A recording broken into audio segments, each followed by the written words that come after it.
पहली बार देखी। ऐसा लग रहा है इंद्र की सभा लगी हो, देवी देवता बैठे हो। बड़ा प्रसन्न है दुर्योधन। युधिष्ठिर ने दुर्योधन को देखा, सुंदर आसन पर बैठाया, उच्च स्थान दिया बैठने को। बड़े हर्षोल्लास के साथ में आज जब यज्ञ संपन्न हुआ, दुर्योधन ने युधिष्ठिर से कहा, भैया आपका तो यज्ञ हो गया है, अब क्या मैं अपने घर जा सकता हूँ? दुर्योधन ने कहा बिल्कुल जा सकते, युधिष्ठिर ने कहा बिल्कुल जा सकते हो।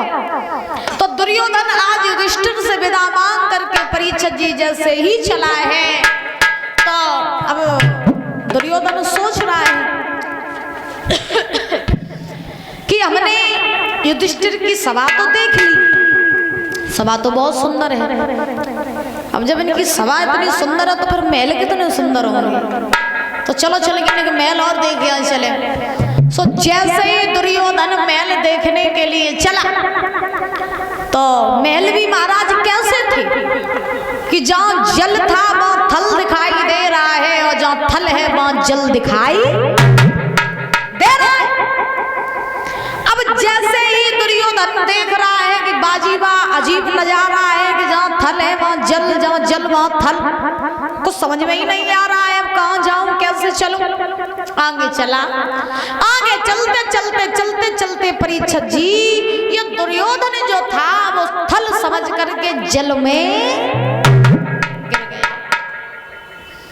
अब जैसे ही दुर्योधन थल समझ के जल में गिरा, द्रौपदी छत पे खड़ी होकर के देख रही थी।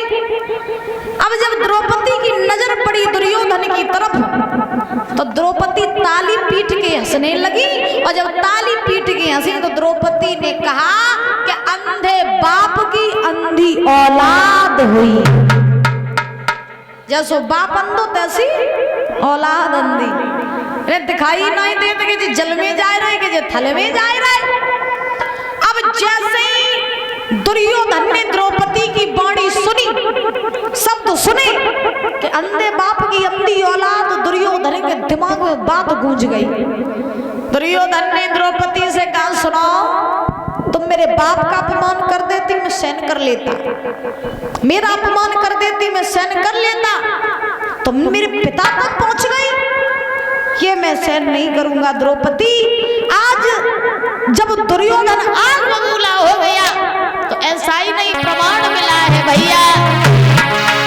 अरे गिरो जमीन गल सखाए और नजर जब द्रौपदी